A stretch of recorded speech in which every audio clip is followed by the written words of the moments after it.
Assalamualaikum warahmatullahi wabarakatuh. Yang saya hormati Ibu Deni Apriani Juri, Magister Pendidikan, selaku dosen pengampu mata kuliah Penelitian Tindakan Kelas. Perkenalkan, nama saya Ulfa Dewi Nitasari dengan ujung NIM 028. Di sini saya akan mempresentasikan tentang laporan penelitian tindakan kelas yang berjudul Upaya Meningkatkan Hasil Belajar IPAS melalui model Discovery Learning pada materi perubahan wujud benda kelas 4 di UPT SD Negeri 2 Keputaran. Yang pertama itu ada latar belakang. Pembelajaran IPAS di kelas 4 UPT SD Negeri 2 Keputaran masih menunjukkan hasil belajar rendah, yaitu rata-ratanya 71,4 dengan ketuntasan 16,7% di bawah KKTP 75 karena pembelajaran masih berpusat pada guru, kurangnya keaktifan dan keberanian siswa dalam bertanya serta berpendapat, penggunaan metode dan media yang kurang bervariasi, serta minimnya pengalaman langsung pada materi perubahan wujud benda. Sehingga diperlukan penerapan model Discovery Learning untuk mendorong keterlibatan aktif, pemahaman konsep, dan peningkatan hasil belajar. Kemudian di sini ada rumusan masalah dan tujuan penelitian. Rumusan masalah pada penelitian ini yaitu bagaimana penerapan model Discovery Learning dapat meningkatkan hasil belajar IPAS pada materi perubahan wujud benda siswa kelas 4 UPT SD Negeri 2 Keputaran. Selanjutnya ada tujuan penelitian. Penelitian ini bertujuan untuk mengetahui peningkatan hasil belajar siswa pada mata pelajaran IPAS melalui penerapan model Discovery Learning pada materi perubahan wujud benda di kelas 4 UPT SD Negeri 2 Keputaran. Selanjutnya ada manfaat penelitian. Kemudian di sini ada manfaat teoritis. Penelitian ini diharapkan dapat memberikan sumbangan pemikiran dalam pengembangan ilmu pendidikan, khususnya terkait penerapan model Discovery Learning dalam meningkatkan hasil belajar siswa. Kemudian di sini ada manfaat praktis. Yang pertama itu bagi siswa, yaitu mendorong siswa lebih aktif dalam pembelajaran, kemudian membantu siswa memahami materi secara mandiri, kemudian meningkatkan hasil belajar pada materi perubahan wujud benda. Kemudian di sini ada manfaat bagi guru, yaitu menjadi referensi dalam penggunaan model pembelajaran yang inovatif, kemudian meningkatkan kemampuan guru dalam mengelola pembelajaran, kemudian sebagai bahan refleksi untuk meningkatkan kualitas mengajar. Kemudian di sini ada manfaat bagi sekolah. Yang pertama itu meningkatkan mutu pembelajaran di sekolah, kemudian yang kedua menjadi bahan pertimbangan dalam pengembangan strategi pembelajaran. Selanjutnya ada kajian pustaka.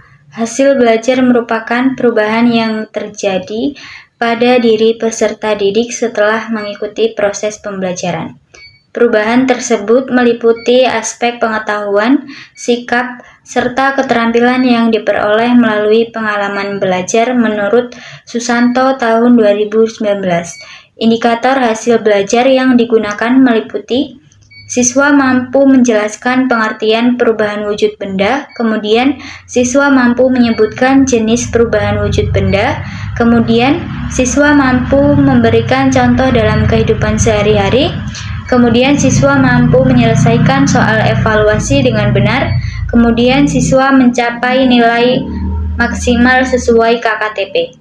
Selanjutnya ada pembelajaran Discovery Learning. Pembelajaran Discovery Learning merupakan salah satu pendekatan yang menekankan keterlibatan aktif peserta didik dalam menemukan konsep secara mandiri melalui kegiatan eksplorasi, observasi, serta pemecahan masalah. Kemudian ada langkah-langkah Discovery Learning. Yang pertama itu ada stimulation atau pemberian rangsangan, kemudian yang kedua itu ada problem statement atau identifikasi masalah, kemudian yang ketiga itu ada data collection atau pengumpulan data, kemudian yang keempat itu ada data processing atau pengolahan data, kemudian yang kelima itu ada verification atau pembuktian, kemudian yang keenam ada generalization, penarikan kesimpulan. Kemudian tujuan model Discovery Learning. Sanjaya 2020 menyebutkan beberapa tujuan utama dari model ini, di antara lain, yang pertama mengembangkan kemampuan berpikir kritis dan logis, kemudian mendorong keaktifan siswa dalam proses pembelajaran, kemudian melatih kemandirian dalam pembelajaran, kemudian yang keempat meningkatkan kemampuan pemecahan masalah, kemudian yang kelima memberikan pengalaman belajar yang bermakna. Selanjutnya ada kelebihan discovery learning. Yang pertama itu mendorong siswa lebih aktif, kemudian melatih kemampuan berpikir kritis, kemudian meningkatkan rasa ingin tahu, kemudian memperkuat pemahaman konsep. Selanjutnya ada kekurangan discovery learning. Yang pertama itu memerlukan waktu lebih panjang, kemudian yang kedua membutuhkan kesiapan media pembelajaran, kemudian yang ketiga siswa tertentu memerlukan pendampingan lebih intensif. Selanjutnya ada penelitian yang relevan. Dari penelitian yang relevan di atas, penelitian yang paling relevan adalah yang pertama itu Sari dan Putra 2021 karena sama-sama meneliti penggunaan model discovery learning untuk meningkatkan hasil belajar siswa sekolah dasar. Kemudian yang kedua ada Wahyuni 2020 karena membahas pengaruh discovery learning terhadap keaktifan dan pemahaman konsep siswa yang sesuai dengan tujuan penelitian. Kemudian yang ketiga itu Kurniawan 2024 karena secara khusus membahas penggunaan discovery learning pada pembelajaran IPAS SD. Kemudian yang keempat ada Rahmawati 2025 karena menjelaskan bahwa discovery learning dapat meningkatkan kemampuan berpikir kritis siswa dan relevan dengan pembelajaran kurikulum merdeka. Kemudian yang kelima ada Pratiwi 2023 masih relevan karena membahas pembelajaran inovatif berbasis penemuan dalam kurikulum merdeka. Sedangkan Nur Hasanah 2022 kurang spesifik karena hanya membahas model pembelajaran inovatif serta umum, bukan khusus discovery learning atau IPAS. Selanjutnya ada metode penelitian. Jenis penelitian menggunakan penelitian tindakan kelas, kemudian dilaksanakan dalam 2 siklus yang pertama dan siklus kedua. Kemudian setiap siklus ada perencanaan, pelaksanaan, observasi, evaluasi, dan refleksi. Kemudian model pembelajaran menggunakan discovery learning, subjek penelitian yaitu 12 siswa kelas 4, umurnya 9 sampai 10 tahun. Kemudian di sini ada teknik pengumpulan data. Yang pertama observasi, kemudian yang kedua tes, kemudian yang ketiga dokumentasi, kemudian yang keempat wawancara. Selanjutnya ada teknik analisis data dan indikator keberhasilan. Penelitian ini menggunakan analisis deskriptif kuantitatif dalam bentuk persentase untuk mengetahui peningkatan keaktifan dan hasil belajar siswa pada setiap siklus pembelajaran. Data dianalisis dengan cara menghitung, kemudian mengelompokkan dan menginterpretasikan hasil penelitian, kemudian membandingkan hasil antara siklus 1 dan siklus 2 untuk melihat efektivitas model discovery learning. Kemudian ada indikator keberhasilan.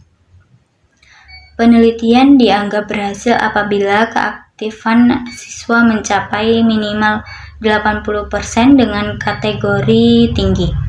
Nilai rata-rata hasil belajar meningkat pada setiap siklus. Minimal yaitu 80% siswa memperoleh nilai lebih dari 75. Proses pembelajaran menjadi lebih aktif, antusias, percaya diri, dan mampu bekerja sama. Kemudian selanjutnya ada hasil penelitian. Hasil penelitian pada siklus 1. Pada siklus 1, keaktifan siswa masih tergolong rendah dengan persentase rata-rata sebesar 61%. Siswa masih cenderung pasif, kurang berani bertanya, serta belum terbiasa dengan pembelajaran berbasis penemuan. Hasil belajar siswa juga belum optimal dengan nilai nilai rata-rata sebesar 71,4 yang masih di bawah KKM, yaitu 75. Persentase ketuntasan belajar hanya mencapai 16,7%, yaitu 2 siswa tuntas, sedangkan 83,3%, 10 siswa itu belum tuntas. Selanjutnya ada hasil pada siklus 2. Pada siklus 2 ini terjadi peningkatan yang signifikan. Keaktifan siswa meningkat menjadi 88% dengan kategori tinggi. Siswa terlihat lebih aktif dalam bertanya, kemudian berdiskusi, melakukan percobaan, dan menyimpulkan hasil pembelajaran. Hasil belajar siswa ini juga meningkat dengan nilai rata-rata mencapai 84,2, kemudian persentase ketuntasan belajar meningkat menjadi 91,7%, 11 siswa tuntas dan hanya 8,3%, yaitu 1 siswa yang belum tuntas. Selanjutnya di sini ada kesimpulan. Kesimpulannya yaitu penelitian tindakan kelas yang dilakukan dalam 2 siklus menunjukkan bahwa penerapan model discovery learning dapat meningkatkan hasil belajar IPA siswa kelas 4 pada materi perubahan wujud benda.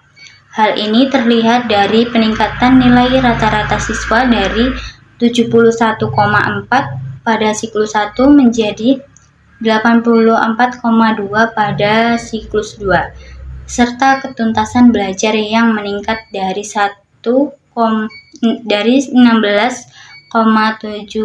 menjadi 91,7%. Selain itu, keaktifan siswa juga mengalami peningkatan dari 61%, yaitu kategori rendah pada siklus 1 menjadi 88% dengan kategori tinggi pada siklus 2. Dengan demikian, model discovery learning terbukti efektif dalam meningkatkan keaktifan dan hasil belajar siswa. Kemudian di sini ada dokumentasi waktu observasinya. Sekian presentasi dari saya, kurang dan lebihnya saya mohon maaf. Kepada Allah saya mohon ampun. Saya akhiri, wassalamualaikum warahmatullahi wabarakatuh.